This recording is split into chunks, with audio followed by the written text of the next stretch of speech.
Hello everyone, అందరూ ఎలా ఉన్నారు? Welcome back to grow Telugu. So మీకు వారన్ బఫెట్ గారు తెలుసు కదా, అతని యొక్క గురువు అయిన బెంజామిన్ గ్రహం గారు ఏం చెప్పారంటే, మనకి షార్ట్ టర్మ్ ఉంటుంది కదా, షార్ట్ టర్మ్లో మార్కెట్ అనేది ఒక ఓటింగ్ బ్యాంక్ లాగా ఉంటుంది. ఎందుకంటే ఇక్కడ ఎమోషనల్ డిసిషన్స్, ఇర్రేషనల్ డిసిషన్స్ ఉంటాయి. బట్ అదే లాంగ్ రన్లో చూసుకుంటే ఇది ఒక వెయింగ్ స్కేల్ లాగా ఉంటుంది. ఎందుకంటే ఇక్కడ రిటర్న్స్ని ఫండమెంటల్స్ డిసైడ్ చేస్తుంటాయి. సో ఇక్కడ మనకి కంపెనీ యొక్క లాంగ్ టర్మ్ గ్రోత్ చూసుకుంటే కంపెనీ యొక్క ప్రాఫిట్ గ్రోత్ ఉంటుంది కదా, దాంతో అయితే ఆల్మోస్ట్ అలైన్ అయ్యి ఉంటుంది. బట్ ఇది ఇలా ఉంటే కొన్ని companies strong numbers, solid financials ఉండి కూడా మార్కెట్లో మంచి గ్రోత్ అయితే చూపించలేకపోతున్నాయి. సో ఇక్కడ ఏంటంటే ఈ స్టాక్స్ ఎయిదర్ మార్కెట్ ఇగ్నోర్ చేస్తుంది, లేదంటే రీరేటింగ్ ప్రాసెస్లో ఉన్నదని మనం అర్థం చేసుకోవచ్చు. సో ఈరోజు ఈ వీడియోలో మనం 3 స్టాక్స్ గురించి మాట్లాడుకుందాం. ఇవి మంచి సాలిడ్ ఫైనాన్షియల్స్, సాలిడ్ ప్రాఫిట్స్, అలాగే సింగిల్ డిజిట్స్ PE రేషియోతో ఉన్న అండర్ వాల్యూడ్ స్టాక్స్ అనమాట. సో లేట్ చేయకుండా లెట్స్ గెట్ స్టార్టెడ్.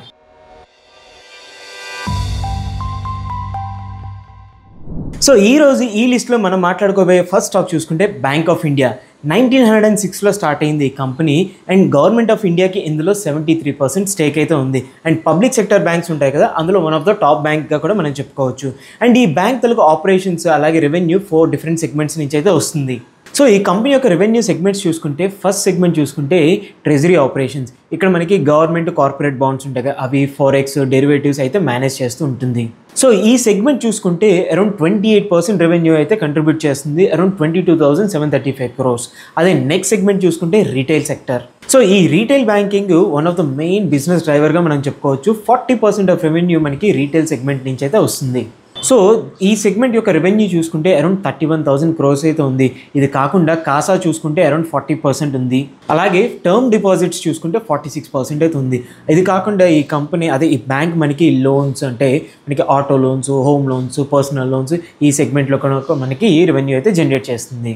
అలాగే ఇంకో రెవెన్యూ స్ట్రీమ్ చూసుకుంటే హోల్సేల్ బ్యాంకింగ్ అనమాట. ఇక్కడ మనకి ఏం చేస్తుందంటే corporate lendings, cash management services చేస్తుంటుంది. అలాగే ఇక్కడ రెవెన్యూ చూసుకుంటే అరౌండ్ 32% అయితే ఉంది. అంటే సుమారుగా 27,336 కోట్లు అనమాట. కానీ మనకి హై ఫండింగ్ కాస్ట్ వల్ల మనకి PBT చూసుకుంటే ఓన్లీ 11.8% కంట్రిబ్యూట్ చేస్తుంది. ఈ 3 సెగ్మెంట్స్ ఇలా ఉంటే 4 సెగ్మెంట్ చూసుకుంటే ఓవర్సీస్ ఆపరేషన్స్ అనమాట. అండ్ ఈ బ్యాంక్కి ఓవర్సీస్లో 22 బ్రాంచెస్ ఉన్నాయి. అండ్ దీని ద్వారా వచ్చే రెవెన్యూ అరౌండ్ 11.8%. సో ఇప్పుడు ఇది ఇలా ఉంటే ఈ కంపెనీ యొక్క ఈ స్టాక్ యొక్క ట్రేడ్ ప్రైస్ బుక్ రేషియో చూసుకుంటే 0.7x ఉంది. అంటే మనకి 1 rupee value of అసెట్కి investors 70 paise ఇస్తున్నారు. అదే మనం ఇండస్ట్రీ యావరేజ్ చూసుకుంటే 1.05x ఉంది. అంటే ఇండస్ట్రీతో కంపేర్ చేస్తే తక్కువగా ఉంది. బట్ అదర్ సైడ్ పర్ఫార్మెన్స్ చూస్తే పెర్ఫార్మెన్స్ మాత్రం సాలిడ్గా ఉంది. సో మనకి ఫైనాన్షియల్ ఇయర్ 25 చూసుకుంటే మనకి ఆపరేటింగ్ ప్రాఫిట్ ఉంది కదా, అది అరౌండ్ 16.68% ఇయర్ ఆన్ ఇయర్ గ్రోత్తో 16,412 crores ఉంది. అదే నెట్ ప్రాఫిట్ చూసుకుంటే అరౌండ్ 45% ఇయర్ ఆన్ ఇయర్ గ్రోత్తో 9,219 crores ఉంది.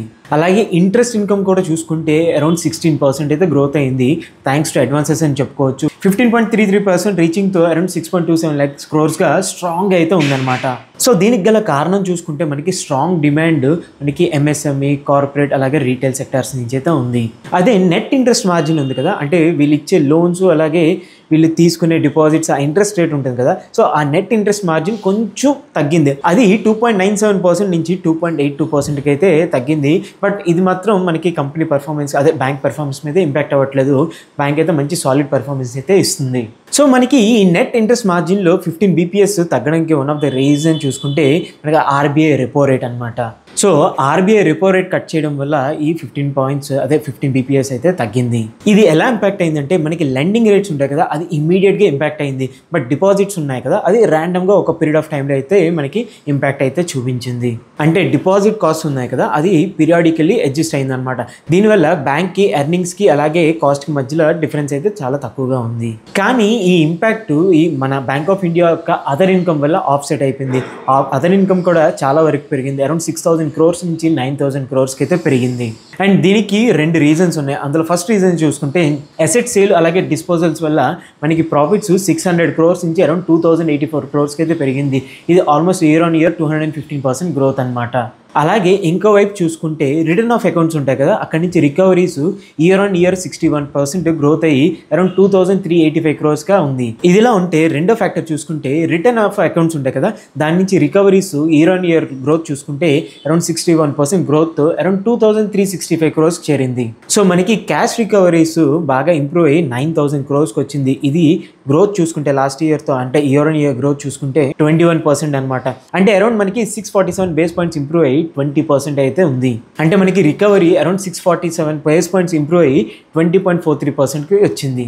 ఈ రికవరీస్ వల్ల మనకి బ్యాలెన్స్ షీట్ క్వాలిటీ అయితే చాలా ఇంప్రూవ్ అయింది. మనకి గ్రాస్ ఎన్పిఏ ఉంది కదా, అది అరౌండ్ 7400 క్రోర్స్కి తగ్గి అరౌండ్ 3.27 రేషియోకి అయితే వచ్చింది.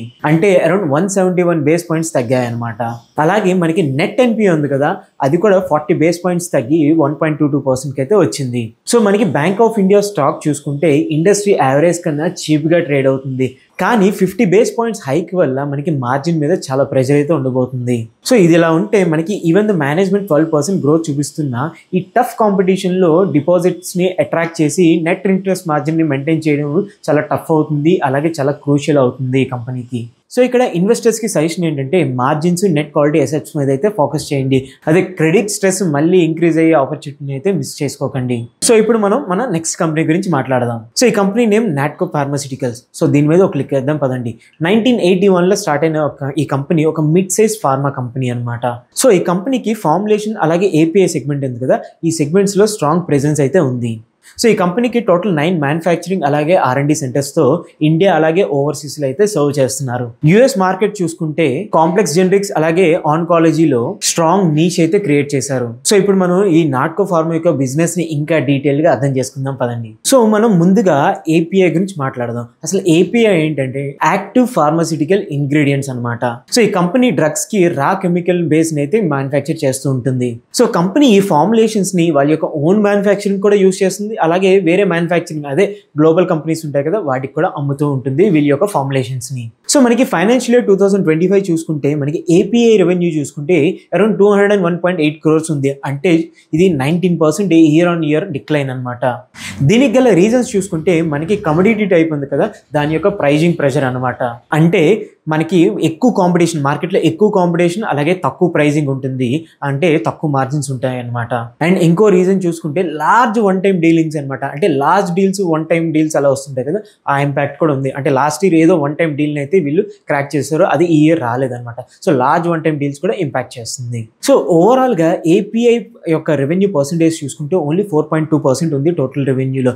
బట్ ఈ ఏపీఐ ఈ కంపెనీ యొక్క మెయిన్ ఫార్ములేషన్ బిజినెస్ ఉంది కదా, దానికి ఒక స్ట్రాంగ్ బ్యాక్ బోన్గా నిలుస్తుంది. ఎందుకంటే ఈ కెమికల్స్ ఆ ఫార్ములేషన్స్లో యూజ్ చేస్తారు కాబట్టి ఈ కంపెనీ యొక్క ఫార్ములేషన్ బిజినెస్కి ఇది ఒక కీ బ్యాక్ బోన్గా మనం చెప్పుకోవచ్చు. సో ఇప్పుడు మనం లేట్ చేయకుండా ఆ ఫార్ములేషన్ బిజినెస్ గురించి అర్థం చేసుకుందాం. సో మనం ఫైనాన్షియల్ ఇయర్ 2025 చూసుకుంటే నాక్టో యొక్క ఓవరాల్ రెవెన్యూలో 87% ఆఫ్ రెవెన్యూ మనకి ఈ సెగ్మెంట్ నుంచే వచ్చింది, అదే ఫార్ములేషన్ సెగ్మెంట్ నుంచే వచ్చింది. ఆ రెవెన్యూ చూసుకుంటే 4159.7 కోట్లుగా ఉంది. అండ్ ఈ రెవెన్యూలో అరౌండ్ 3759 కోట్లు ఎక్స్పోర్ట్ ఫార్ములేషన్స్లో వచ్చింది. అంటే ఎక్స్పోర్ట్ మార్కెట్కి వీళ్ళు అమ్ముతున్న ఫార్ములేషన్లోనే వచ్చింది. ఇది ఇయర్ ఆన్ ఇయర్ గ్రోత్ చూసుకుంటే 16% గ్రోత్ అనమాట. సో దీనికి గల మెయిన్ రీజన్స్ చూసుకుంటే మనకి గ్రెవిల్ మీట్ అదే యూఎస్లో స్ట్రాంగ్ పెర్ఫార్మెన్స్, అలాగే కెనడా అండ్ మనకి బ్రెజిల్ బ్రాంచెస్ ఉన్నాయి కదా, అవి బాగా పెర్ఫార్మ్ చేస్తున్నాయి. అదే మనకి డొమెస్టిక్ ఫార్ములేషన్స్ చూసుకుంటే అరౌండ్ 400 క్రోర్స్, ఇది మనకి ఇయర్ ఆన్ ఇయర్ చూసుకుంటే 3% గ్రోత్ అనమాట. దీనికి తక్కువ గ్రోత్ ఉండడానికి రీజన్స్ చూసుకుంటే హ్యూజ్ కాంపిటీషన్ అలాగే ప్రైజింగ్ అనమాట. అండ్ ఈ కంపెనీ యొక్క థర్డ్ బిజినెస్ స్ట్రీమ్ చూసుకుంటే కంపెనీ ఇప్పుడు కార్పొరేట్ హెల్త్ సైన్సెస్లోకి ఎంటర్ అవుతుంది, అంటే అగ్రో కెమికల్స్ అనమాట. అండ్ ఈ సెగ్మెంట్లో వీళ్ళ యొక్క మెయిన్ ఫోకస్ చూసుకుంటే సస్టైనబుల్ పెస్టిసైడ్స్ అనమాట. బట్ మనకి ఫైనాన్షియల్ ఇయర్ 25 చూసుకుంటే ఈ సెగ్మెంట్లో రెవెన్యూ అరౌండ్ 59.8 క్రోర్స్గా ఉంది. అంటే లాస్ట్ ఇయర్తో కంపేర్ చేస్తే 45% డౌన్ అనమాట. అండ్ ఈ డౌన్ ఫాల్ గల రీజన్స్ చూసుకుంటే వీళ్ళ యొక్క న్యూ వెంచర్ యొక్క స్కేల్అప్కి చాలా టైం పడుతుంది. అలాగే 160 కోట్లకి బ్రేక్ ఈవెన్ అయితే మనకి ఫైనాన్షియల్ ఇయర్ అదే 25లో వీళ్ళ యొక్క రెవెన్యూ చూసుకుంటూ ఓన్లీ 60 కోట్లుగా ఉంది. అండ్ ఈ సెగ్మెంట్ నుంచి ఎటువంటి ఫ్లాగ్షిప్ ప్రోడక్ట్ అయితే మార్కెట్లో లేదు. సో ఫ్లాగ్షిప్ ప్రోడక్ట్ లేకపోతే మంచి మార్జిన్స్ ఉండవు, మంచి డిమాండ్ ఉండదు. సో ఇంకా ఈ ప్రోడక్ట్ అయితే అంటే ఈ వెంచర్ అయితే మనకి స్ట్రగుల్ అవుతుంది ఈ కంపెనీకి. అండ్ నాట్కోకున్న అదర్ అంటే fourth source of income other income అనమాట. మనకి ఫైనాన్షియల్ ఇయర్ 25లో చూసుకుంటే మనకి అదర్ ఇన్కమ్ అరౌండ్ 145 క్రోర్స్ నుంచి 362 క్రోర్స్కి అయితే పెరిగింది. అంటే మనకి ఆల్మోస్ట్ డబుల్ అయింది. అంటే ఇంకా సింపుల్గా చూసుకోవాలంటే ఈ కంపెనీ యొక్క ఏపీఏ అలాగే మనకి అగ్రో కెమికల్స్ ఉంది కదా, అక్కడ వచ్చిన డౌన్ ఫాల్ని ఇదైతే క్వశ్చన్ చేసి చేసి మనకి ఆ రెవెన్యూని అయితే జనరేట్ చేసిందని చెప్పుకోవచ్చు. సో వీళ్ళ యొక్క కోర్ ఫార్ములేషన్స్ అనేవి స్ట్రాంగ్గా ఉండడం వల్ల మనకి ఫైనాన్షియల్ ఇయర్ 24తో కంపేర్ చేస్తే ఫైనాన్షియల్ ఇయర్ 25లో మనకి 16% రెవెన్యూ గ్రోత్ అయితే కనబడింది, అరౌండ్ 4,700 crores. అదే ఫైనాన్షియల్ ఇయర్ 24లో చూసుకుంటే అరౌండ్ 4,100 crores అనమాట. అంటే ఈ 16% గ్రోత్ ఈ కంపెనీ యొక్క కోర్ ఫార్ములేషన్స్ బిజినెస్ వల్ల అయితే మనకి గ్రో అయిందని మనకు అర్థమవుతుంది. సో ఇవన్నీ ఎలా ఉంటే నాట్కో యొక్క బ్యాలెన్స్ షీట్ చూసుకుంటే చాలా స్ట్రాంగ్గా ఉంది. డెట్ టు ఈక్విటీ రేషియో చూసుకుంటే 0.04 మాత్రమే ఉంది, అంటే ఆల్మోస్ట్ డెప్ట్ ఫ్రీ అని మనం చెప్పుకోవచ్చు. సో వీళ్ళు R&Dలో ఇన్వెస్ట్ చేయొచ్చు, అలాగే న్యూ వెర్టికల్ స్కేల్స్ కూడా ఎక్స్పాండ్ చేయొచ్చు, అలాగే న్యూ అక్విజిషన్స్ ఉంటాయి కదా దాని మీద కూడా ఫోకస్ చేయొచ్చు. అండ్ ఇవన్నీ వీళ్ళు ఎటువంటి ఫైనాన్షియల్ ప్రెషర్ లేకుండా అయితే చేయొచ్చు, ఎందుకంటే డెప్ట్ టు ఈక్విటీ అంటే డెప్ట్ అనేది చాలా చాలా తక్కువగా ఉంది. అలాగే ఆపరేటింగ్ మార్జిన్స్ కూడా చాలా వరకు ఇంప్రూవ్ అయ్యాయి. మనకి ఫైనాన్షియల్ ఇయర్ 2020లో చూసుకుంటే అరౌండ్ 30.4% ఉంటాయి. అదే ఫైనాన్షియల్ ఇయర్ 25 వచ్చినప్పటికీ ఇది ఆల్మోస్ట్ 49.6% అయితే పెరిగింది. ఇది ఇలా ఉంటే మనకి ఈ కంపెనీ యొక్క వాల్యుయేషన్ చూసుకుంటే PE రేషియో 8.7 ఉంది, అంటే లాంగ్ టర్మ్ యావరేజ్ అయినా 19.5 కన్నా తక్కువే. అండ్ ఇండస్ట్రీ యొక్క యావరేజ్ చూసుకుంటే 33.8గా ఉంది. సో ఇదంతా ఇలా ఉన్న మార్కెట్ చాలా కాషియస్గా ఉంది, ఎందుకంటే మనకి లాంగ్ టర్మ్ యావరేజ్ అలాగే ఇండస్ట్రీ యావరేజ్ కంపేర్ చేస్తే తక్కువ ఉంది. సో మార్కెట్ ఎందుకు ఇంత కాషియస్గా ఉందో మనం తెలుసుకుందాం ఇప్పుడు. దీనికి గల మెయిన్ రీజన్ చూసుకుంటే వీళ్ళ యొక్క మెయిన్ ప్రొడక్ట్ అయిన గ్రెవెల్ మిడ్ ఉంది కదా, దీని యొక్క పేటెంట్ ఫైనాన్షియల్ ఇయర్ 26 ఉంది కదా, దాని ఎండింగ్ లో అయితే ఎక్స్పైర్ అవుతుంది. ఇంకోవైపు జనరిక్ కాంపిటీషన్ వచ్చి ప్రైసింగ్ కూడా తగ్గిపోతుంది. సో దీనివల్ల రెవెన్యూ 20% తగ్గిపోతుంది, అలాగే మనకి ప్రాఫిట్ కూడా 30% తగ్గిపోతుంది అని మేనేజ్మెంట్ అయితే ఎస్టిమేట్ చేస్తుంది. అండ్ ఇంకో రిస్క్ చూసుకుంటే కాన్సన్ట్రేషన్ రిస్క్ అనమాట. ఇదేంటంటే ఫ్యూ కాంప్లెక్స్ జెనరిక్స్ మీద ఫుల్ డిపెండెన్సీ అయితే ఉందన్నమాట. సో వన్స్ దీని యొక్క ఎక్స్క్లూజివిటీ ఉంటుంది కదా, అది ఎక్స్పైర్ అయిపోయిన తర్వాత ఇది ప్రాఫిట్స్ మీద అయితే ఇంపాక్ట్ కనబడుతుంది. దీంతో పాటు ఇంకో రిస్క్ చూసుకుంటే వర్కింగ్ క్యాపిటల్ మేనేజ్మెంట్. ఈ కంపెనీ యొక్క ఇన్వెంటరీ డేస్ చూసుకుంటే ఆల్మోస్ట్ 405 days ఉంది, అంటే ఆల్మోస్ట్ 1 year స్టాక్స్ హోల్డ్ చేస్తుంది. ఇదేంటంటే లాంగ్ లీడ్ టైం ఉంటాయి కదా, ఆ యొక్క స్టాక్స్కి అయితే బఫర్ స్టాక్స్ అని మనం చెప్పుకోవచ్చు. సో దీనివల్ల రిజల్ట్ ఏంటి, క్యాష్ కన్వర్షన్ సైకిల్ ఉంది కదా, అది 362 days అయిపోయింది. అంటే ఇంకా సింపుల్గా అర్థం చేసుకోవాలంటే మనీ అంతా బిజినెస్లో పడిపోయి లిక్విడిటీ అంటే తగ్గిపోయింది, అంటే ఉన్న మనీ అంతా ఈ స్టాక్ కోసం పెట్టేశారు. సో మనకి లిక్విడిటీ లేదు, లిక్విడిటీ క్యాష్ లేదు ఏమైనా ఆపరేషన్స్ చేద్దామంటే. సో దీనివల్ల ఏమవుతుందంటే గ్రోత్ కోసం ఏమైనా మనీ తీసుకొచ్చి రీఇన్వెస్ట్ చేద్దామన్నా అవ్వదు, ఎందుకంటే ఎంటైర్ మనీ అయితే మనకి లాక్ అయిపోయింది ఇక్కడ. సో మనకి గ్రెవెల్ మిడ్లో డిక్లైనింగ్ ఛాలెంజ్ ఉన్న కంపెనీ స్ట్రాంగ్గా మూవ్ అవుతుంది, ఫార్వర్డ్ అవుతుంది. So financial year 2026 ఎండ్కి 2 high value products అయితే లాంచ్ చేయబోతుంది. అవేంటంటే మనకి రిస్డిప్లామ్ అలాగే సెమీగ్లూటైడ్. సో వీళ్ళు ఏం ఎక్స్పెక్ట్ చేస్తున్నారంటే ఈ గ్రెవిమిలైడ్ ఉంది కదా, దీన్ని ఇంపాక్ట్ని ఇది ఆఫ్సెట్ చేసి రెవెన్యూస్ని అయితే బూస్ట్ చేస్తుందని వీళ్ళైతే ఎక్స్పెక్ట్ చేస్తున్నారు. అండ్ ఈ కంపెనీ యొక్క రిజర్వ్స్ చూసుకుంటే అరౌండ్ 7,500 కోట్లు ఉంటే అందులో క్యాష్ రిజర్వ్సే అరౌండ్ 3,500 కోట్లుగా ఉంది. అలాగే ఈ ఇయర్ ఒక అక్విజిషన్ని ఫైనల్ చేయడం వల్ల ఫ్యూచర్ గ్రోత్ని అయితే ఎక్స్పెక్ట్ చేస్తున్నారు. అలాగే నెక్స్ట్ జెన్ R&Dకి అరౌండ్ 400 crores అలొకేట్ చేస్తున్నారు. దీంతో వీళ్ళు ఏం చేయబోతున్నారంటే స్మాల్ మాలిక్యూల్స్ నుంచి సెల్ అండ్ జెన్ థెరపీ వరకు అనమాట. సో స్టాక్ యొక్క వాల్యుయేషన్ చూసుకుంటే హిస్టారికల్ వాల్యుయేషన్ కన్నా డిస్కౌంట్లో ట్రేడ్ అవుతుంది. దీనికి గల మెయిన్ రీజన్స్ చూసుకున్నాం కదా, మనకి షార్ట్ టర్మ్ రిస్క్స్ ఉన్నాయి కదా, మనకి గ్రెవెల్ మిడ్ ఎక్స్పైర్ అవబోతుంది కదా, ఇది ఒక షార్ట్ టర్మ్ రిస్క్ వల్ల మనకి డిస్కౌంట్లో అయితే ట్రేడ్ అవుతుంది. బట్ ఇప్పుడు నాట్కో యొక్క స్ట్రాటజీ ఏంటంటే రెవెన్యూని స్ట్రెంథెన్ చేయడం అలాగే డైవర్సిఫై చేయడం. సో వీళ్ళు US పైప్లైన్ని స్ట్రెంథెన్ చేయడం అలాగే ఫ్యూచర్ ఇన్వెస్ట్మెంట్స్తో లాంగ్ టర్మ్ వాల్యూని అయితే క్రియేట్ చేయాలనుకుంటున్నారు. సో ఈ కంపెనీకి నెక్స్ట్ 2 years వీళ్ళు చేసే ఎగ్జిక్యూషన్ అనేది చాలా ఇంపార్టెంట్. ఈ కంపెనీ యొక్క స్టాక్ మనకి మార్కెట్లో రీవాల్యూ పొందడానికి లేదంటే రీవాల్యూ అవ్వడానికి అనమాట. సో నెక్స్ట్ 2 years బాగా ఫోకస్గా ఉంటుంది ఈ కంపెనీ యొక్క బిజినెస్ మీద, అప్పుడు ఈ కంపెనీ యొక్క స్టాక్ ర్యాలీ అయ్యే ఛాన్స్ అయితే ఉంటుంది. ఇప్పుడు మన లిస్ట్లో next and last company LIC housing finance limited. ఈ కంపెనీ ఇండియాలో one of the biggest housing finance company అనమాట. LIC దీన్ని ఓన్ చేయడం వల్ల అరౌండ్ 45.24% స్టేక్ LICకి అయితే ఉంది ఈ కంపెనీలో. సో ఈ కంపెనీ యొక్క మెయిన్ బిజినెస్ లోన్స్ ఇవ్వడం. సో ఇప్పుడు లోన్ పోర్ట్ఫోలియో బ్రేక్ డౌన్ అయితే మనం చూద్దాం. ఇందులో ఫస్ట్ వస్తుంది ఇండివిజువల్ హౌసింగ్ లోన్, అంటే ఇల్లు కొనుక్కోవడానికి లేదంటే ఇల్లు కట్టడానికి ఇచ్చే లోన్ అనమాట. సో ఈ కంపెనీ యొక్క రెవెన్యూలో అరౌండ్ 85% ఆఫ్ రెవెన్యూ మనకి ఈ స్ట్రీమ్ నుంచి అయితే వస్తుంది.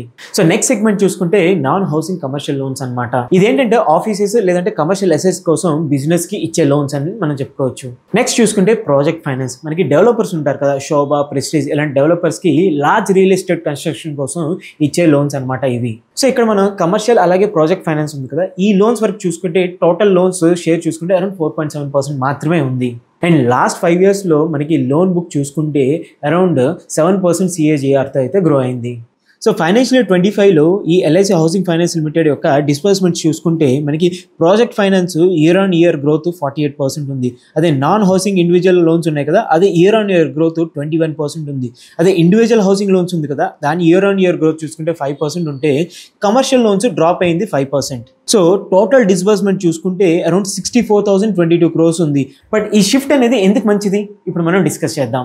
ఎందుకంటే మనకి ప్రాజెక్ట్ ఫైనాన్స్ అలాగే నాన్ హౌసింగ్ లోన్స్ ఉన్నాయి కదా, ఇవి మనకి హౌసింగ్ లోన్స్తో కంపేర్ చేస్తే బెటర్ రిటర్న్స్ అయితే ఇస్తాయి. సో ఈ కంపెనీ ఇప్పుడు ఏం చేస్తుందంటే ఎక్కడైతే ప్రాఫిటబుల్ ఈల్డ్స్ ఉంటాయో దాని మీద ఫోకస్ చేస్తుంది, దాని యొక్క బిజినెస్ పెరిగేలాగా అయితే ఫోకస్ చేస్తుంది. ఎందుకంటే ఏ కంపెనీ అయినా ఎక్కడ మంచి ప్రాఫిట్స్ వస్తుందో అక్కడ ఇంప్రూవ్ చేయాలని చూసుకుంటుంది కదా, అలాగే ఈ ఎల్ఐసి హౌసింగ్ ఫైనాన్స్ లిమిటెడ్ కూడా అక్కడైతే ఫోకస్ చేస్తుంది. సో ఈ కంపెనీ లోన్స్ ఇస్తుంది కదా, వాళ్ళు ఇచ్చే లోన్స్ని 3 డిఫరెంట్ స్టేజెస్లో క్లాసిఫై చేస్తుంది. Stage 1, stage 2, stage 3. స్టేజ్ 1 అంటే హెల్దీ అసెట్స్ అనమాట, అంటే ఇక్కడ మనకి డిఫాల్ట్ అనేది చాలా రేర్, తక్కువ. స్టేజ్ చూసుకుంటే మోడరేట్ రిస్క్ అనమాట, అంటే కొంచెం మోడరేట్గా రిస్క్ ఉంటుందని మనం చెప్పుకోవచ్చు. అదే స్టేజ్ 3లో మనకి హై రిస్క్ లేదంటే మోస్ట్లీ డిఫాల్ట్ అయ్యే ఛాన్స్ అయితే ఉంటుందన్నమాట. ఈ స్టేజ్ 3 అయితే అంటే స్టేజ్ 3 టైప్ ఆఫ్ లోన్స్ని అయితే చాలా డీటెయిల్గా చాలా డీప్గా మానిటర్ చేస్తూ ఉంటారు ఈ లోన్స్ని. సో మనకి ఈ స్టేజ్ 3 అంటే మనకి మోస్ట్లీ బ్యాడ్ లోన్స్ అని చెప్పుకోవచ్చు. ఇది ఫైనాన్షియల్ ఇయర్ 24లో 3.3% ఉంటే ఫైనాన్షియల్ ఇయర్ 25 వచ్చినప్పటికీ 2.4% అయితే తగ్గింది, అంటే ట్రబుల్ లోన్స్ తగ్గాయని మనం చెప్పుకోవచ్చు. అలాగే ఈ కంపెనీ యొక్క ప్రొవిజన్స్ చూసుకుంటే 4,877 crores నుంచి 3,894 crores అయితే తగ్గాయి, అంటే అసెట్ క్వాలిటీ ఇంప్రూవ్ అయిందని మనకి క్లియర్గా అర్థమవుతుంది. అలాగే కంపెనీ యొక్క రిజల్ట్స్ చూసుకుంటే మనకి ప్యాట్ ఇయర్ ఆన్ ఇయర్ 14% గ్రోత్తో అరౌండ్ 5,400 crores అయితే రీచ్ అయింది. అదే లాస్ట్ 5 years CAGR చూసుకుంటే 19%తో గ్రో అయింది. కానీ ఇక్కడ ఒక చిన్న డ్రాబ్యాక్ ఉంది. మనకి నెట్ ఇంట్రెస్ట్ మార్జిన్ ఉంది కదా, అది ఇంతకుముందు 3.08% ఉంటే అది ఇప్పుడు 2.73% అయితే తగ్గిందనమాట. అండ్ దీనికి గల మెయిన్ రీజన్ మనకు తెలిసిందే RBI రెపో రేట్ తగ్గడం. సో RBI రెపో రేట్ తగ్గడం వల్ల నెట్ ఇంట్రెస్ట్ మార్జిన్ అయితే తగ్గింది. సో మనకి ఎల్ఐసి హౌసింగ్ వాళ్ళు ఏం చేశారంటే రెపో రేట్ తగ్గాన ఇమీడియట్గా బెనిఫిట్ని అయితే పాస్ ఆన్ చేశారు. అండ్ ఫండింగ్ కాస్ట్ అడ్జస్ట్ చేయడానికి చాలా స్లోగా చేశారు, అందుకే మనకి NIM ఇంపాక్ట్ అయితే జరిగింది. సో ఎల్ఐసి హౌసింగ్కి major funding old high interest రేట్తో ఉంది కాబట్టి ఇన్కమ్ తగ్గిపోయింది, బట్ ఎక్స్పెన్సెస్ ఇంకా ఎక్కువ ఉండడం వల్ల మనకి నెట్ ఇంట్రెస్ట్ మార్జిన్ అయితే ఇంపాక్ట్ అవుతుంది. కాసా డిపాజిట్స్ వల్ల మనకి బ్యాంక్స్ అలాగే NBFC ఉన్నారు కదా, వాళ్ళు హౌసింగ్ లోన్స్ 8% కన్నా తక్కువ ఇంట్రెస్ట్కి అయితే ఇవ్వడం స్టార్ట్ చేశారు. సో ఎల్ఐసి హౌసింగ్ కూడా మార్కెట్ షేర్ని డిఫెండ్ చేసుకోవడానికి వీళ్ళ యొక్క ఇంట్రెస్ట్ రేట్ని అయితే తగ్గించారనమాట. సో దీనివల్ల రిజల్ట్ ఏంటంటే లోన్ ఇంట్రెస్ట్ ఈల్డ్ ఉంది కదా, అది 9.79% అయితే తగ్గింది. బట్ ఓల్డ్ బారింగ్స్ మనకి హై ఇంట్రెస్ట్ రేట్తో ఉండడం వల్ల మనకి NIM అనేది కంప్రెస్ అయింది. ఇది ఇలా ఉంటే స్టాక్ వాల్యుయేషన్ చూస్తే ప్రైస్ టు బుక్ వాల్యూ చూసుకుంటే 0.88 ఉంది, అదే 10 years యావరేజ్ చూసుకుంటే 1.2x ఉందన్నమాట. సో ఇది మనకి ఇండస్ట్రీ యావరేజ్ అయినా 0.9 కన్నా తక్కువ అని మనం చెప్పుకోవచ్చు. అండ్ రెపో కట్ మీద ఫండింగ్ అన్సర్టైనిటీ మీద మనకి డౌట్ అయితే ఉంది. బట్ మేనేజ్మెంట్ ఫండింగ్ కాస్ట్ తగ్గించి హై ఇంట్రెస్ట్ అదే హై రెవెన్యూ లేదంటే హై మార్జిన్ వచ్చే లోన్స్ని పుష్ చేసి స్టెబిలైజ్ చేస్తే ఈ స్టాక్ యొక్క రేటింగ్ అయితే స్కోప్ అయితే ఉంటుందన్నమాట. సో అవండి ఈ 3 స్టాక్స్ గురించి. ఈ 3 స్టాక్స్ యొక్క P రేషియో చూసుకుంటే 10x కన్నా తక్కువ ఉంది, బట్ కంపెనీ యొక్క ఈ కంపెనీస్ యొక్క ఫండమెంటల్స్ చూసుకుంటే మాత్రం చాలా స్ట్రాంగ్గా ఉన్నాయి. సో మీరు వాల్యూ ఇన్వెస్టింగ్ కోసం చూస్తే మాత్రం ఈ స్టాక్స్ మీ రాడార్లో ఉంచుకోండి. అండ్ ఇది ఓన్లీ ఫైనాన్షియల్ ఎడ్యుకేషన్ పర్పస్ కోసం చేసిన వీడియో మాత్రమే. ఇలాంటి స్టాక్స్లో మీరు ఇన్వెస్ట్ చేసే ముందు మీ రీసెర్చ్ అయితే మీరు చేయండి, అలాగే మీ ఫైనాన్షియల్ అడ్వైజర్ని అయితే మీరు కన్సల్ట్ చేయండి. అండ్ ఈ వీడియో మీకు నచ్చింది అనుకుంటున్నాను, నచ్చితే లైక్ చేయండి, షేర్ చేయండి, అండ్ మన ఛానల్ని ఫాలో అవ్వలేదా, ఇప్పుడు దాకా సబ్స్క్రైబ్ చేసుకోలేదా, వెంటనే చేసేయండి. ఎందుకంటే ఇలాంటి మరిన్ని ఇంట్రెస్టింగ్ వీడియోస్తో మళ్ళీ మీ ముందుకు వస్తాను. Until then this is Srikar signing of.